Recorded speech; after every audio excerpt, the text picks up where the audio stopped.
This movie is called Foreplay, and unlike the movie's name, we are going to jump right into it. What else is more fun than sex? The movie is about 4 ladies who are going through relationship issues. Foreplay is a double whatever, the thing that the rappers like to do. Now I have to say this before we continue. If you are a person who is on the bigger side of life, I don't want to say fat, so I'll say if your cholesterol reserves are high, maybe you shouldn't watch this film, because... But this dog wouldn't stray too far from his house if the bitch he calls a wife wasn't this fat, this shapeless. You should be every inch lucky that I got married to your shapeless ass. I am big. It's not gonna change the fact that I'm a whale. It's not gonna change the fact that I'm too large. There's a lot of that in this movie, and not in a nice way where like they are giving a commentary on how society views plus size people and how they should be treated better. No, it's just complete straight shaming. There's nothing else to it. So if you can't handle it, don't watch this movie. Watch this video though. That's the last time I'll show it. I promise. Secondly, if you are in the LGTV community, whether publicly or secretly, don't watch this movie. Gay? Come on, Angie. That's rather a shallow term. Come up with something more atrocious. Fine. Sucker. Ouch. Homo. Ooh, even better. Fact is, that nigga prefers a hole to a pussy. I mean, I have to bleep out a lot of the things they say because I don't want YouTube to worry me, but you can't watch it. And this movie has Jackie Appiah in it, and if there's one thing she's going to do, she is going to cry. So Jackie Appiah and John Dumelo are the perfect couple. Everything is going nicely. They live together. Everything is fine. Roslyn Ngisa and Majid Michel are the opposites. Everything is wrong with them.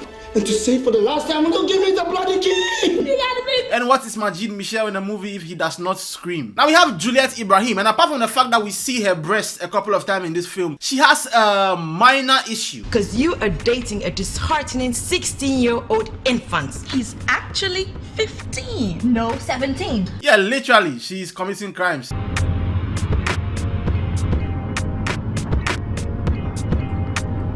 Good afternoon, aunties. When he tells his parents he's going to do homework, he doesn't mean the school kind. Now let's get to Yvonne, Okoro and Omar, because their relationship gave us an iconic scene that doesn't get enough credit these days. So Yvonne Okoro gets a call where somebody tells her that her husband is cheating on her. Now, Who's speaking? Who's this? That's of no importance. I think you're a very good woman. So I'm gonna let you in on a little secret. Your husband is cheating on you. just to let you know, throughout the movie, we don't know who that person is. That never comes back in any major way. It's a random person who just calls her to tell her your husband is cheating. And so she confronts him and he tells the truth. Are you okay? Are you cheating on me? What are you talking about? Are you seeing any other woman apart from me? I am not seeing any other woman apart from you. Now pay attention to the way he's answering the question. He's repeating her sentences directly. He's not saying, I am not cheating on you. She says, are you seeing any other woman apart from me? He says, I am not seeing any other woman apart from you. Can you swear that you're not seeing any other woman apart from me? Ruby, I swear, I am not seeing any other woman apart from you. Can you see where this is going? Can you see it? If you can't see it, are you mentally... I'm sorry, I'm not insulting you. You know, we are friends, come on. Swear with everything you've got that you're not seeing any other woman apart from me. I swear with everything I've got, I am not seeing any other woman apart from you. And he didn't lie, based on technicality. But if you remove the technicality... In the hotel room! Darling, is everything alright? Jake, what did I do to deserve this? Jake, why? What did I do? Listen, you lied to me, how could you? Is everything alright?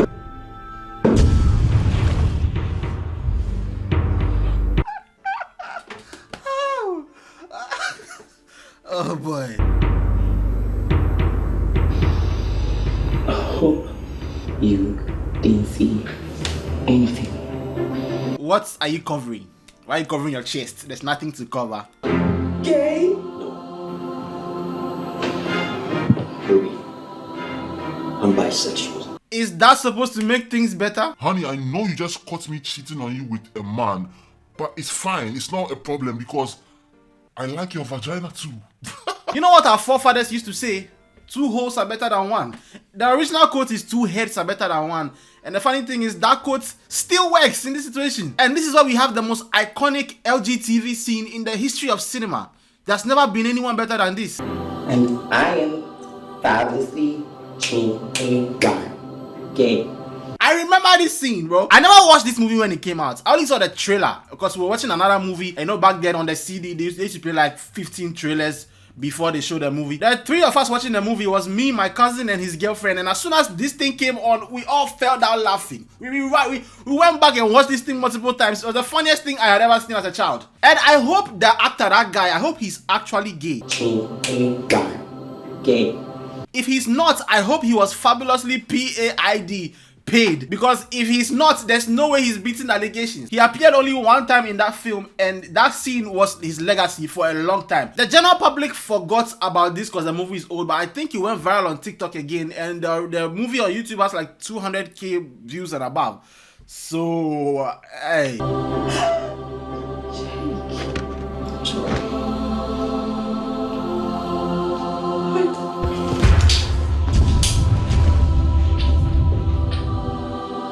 Why did he wink? She just fainted.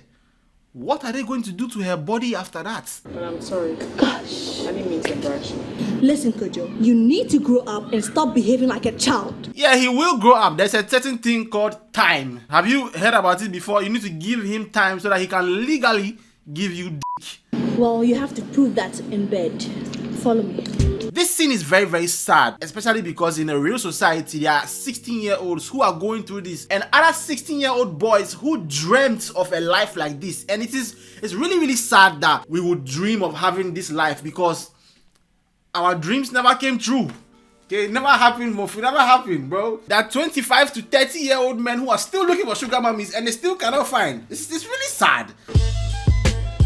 But it's also sad because of the moral and legal reasons and the real things. On the other side of town, Majid is sleeping with a generator on when he has light.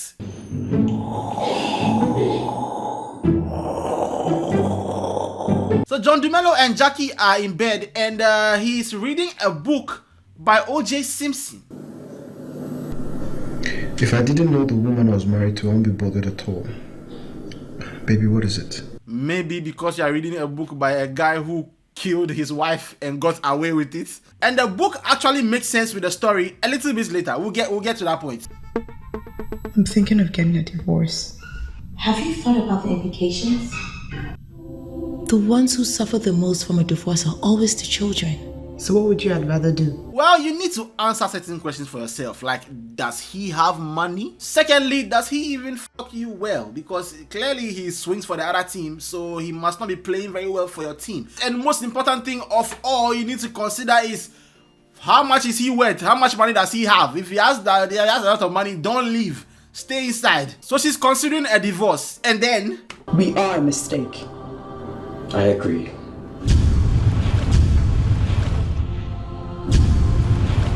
I'm filing for a divorce.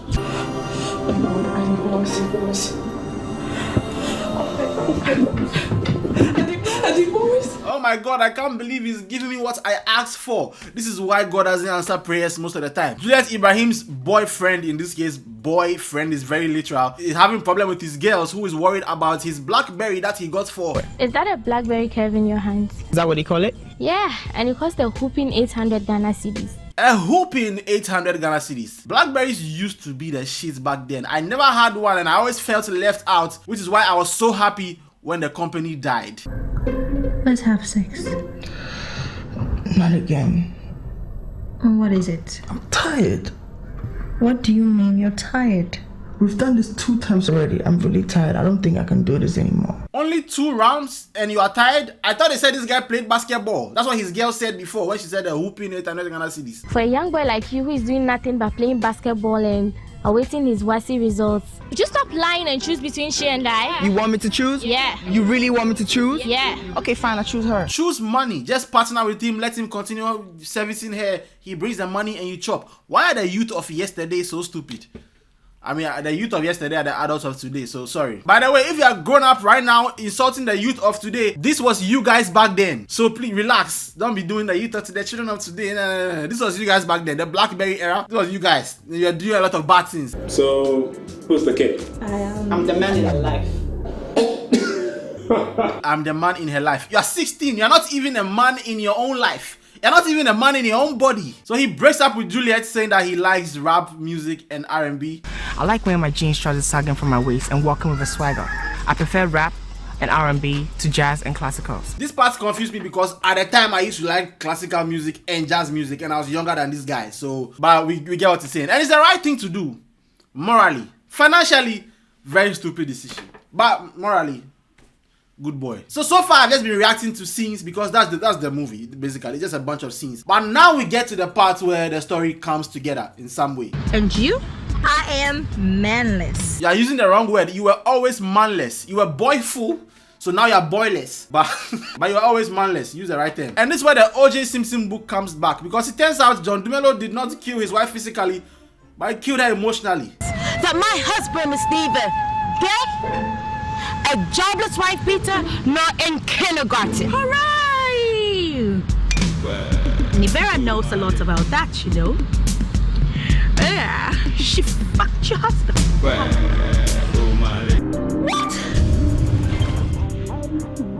So you mean to tell me this guy was cheating on his wife outside where everybody could see him? The walls are not really high. Now, Yvonne Okoro, who was crying about her gay husband, got f***ed by Majid. I'm pregnant. Don't tell me my husband did it. I didn't get her pregnant. Your husband did, sister. Who? You, Angie. Now, Jackie Appiah also had a secret that was very familiar to me. Why isn't somebody calling her husband?